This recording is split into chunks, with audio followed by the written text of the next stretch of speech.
La maison de santé de Digoin continue de faire le plein depuis quelques jours. Deux nouveaux chirurgiens dentistes ont pris leurs fonctions à Digoin. Un véritable soulagement pour les nombreux patients qui avaient besoin de ces spécialistes. L'équipe de la maison de santé en place met actuellement tout en œuvre pour répondre aux nombreuses demandes de rendez-vous depuis leur arrivée. Une bonne nouvelle qui intervient quelques semaines après l'arrivée de deux nouveaux médecins généralistes dans cette structure. Près de 6 semaines après l'annonce de leur arrivée, le docteur Ramouni dresse un premier bilan. Alors, D1 pour nous, c'était une surprise parce que j'ai une amie qui était installée à D1 il y a quelques années, il y a 3 ans déjà, c'est le docteur Castano.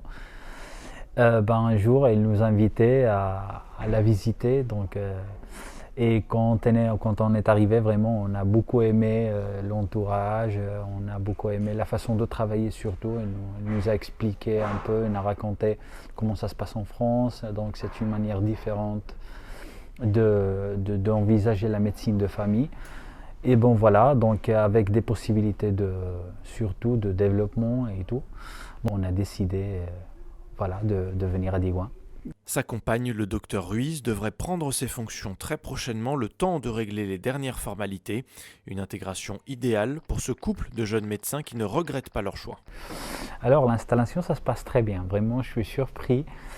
Je pense que c'est l'ensemble des circonstances qu'on a eues, dès la mairie jusqu'à M. David Bem, M. le maire, qui nous a donné beaucoup de facilités pour nous installer. Puis après, mes confrères à la maison de santé sont vraiment très très agréables. Ils nous ont accueillis dès le premier moment et ils nous ont donné des facilités. Alors je peux vous assurer qu'on est très contents.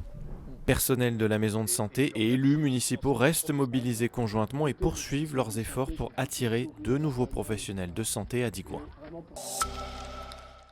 Clap de fin pour le centre de vaccination de Digoin sur décision préfectorale. Signe de l'accalmie sanitaire, le centre assurait depuis quelques semaines sa mission avec des amplitudes horaires très réduites.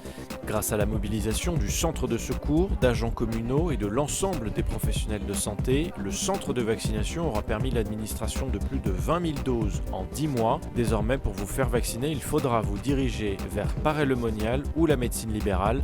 La municipalité ne s'interdit pas cependant de réouvrir le centre si la situation l'exigeait. Organisé par le département de Saône-et-Loire, le festival Sans décoder est de passage à la bibliothèque municipale le 3 novembre prochain. Vous voulez en savoir plus sur les effets spéciaux? Grâce à un concept innovant et original, vous pourrez décrypter des vidéos truffées d'effets spéciaux et même en reproduire avec des effets de trucage. Réservation auprès de la bibliothèque municipale. Et pour finir ce flash, quelques images de nos bambins et enfants qui profitent pleinement des vacances. À Digoin, les agents des services enfance et jeunesse de la ville se mobilisent pleinement pour offrir à nos jeunes un panel d'activités, sport, cinéma, pêche, ateliers manuels. Il y en a forcément pour tous les goûts, de quoi passer de bonnes vacances à Digoin.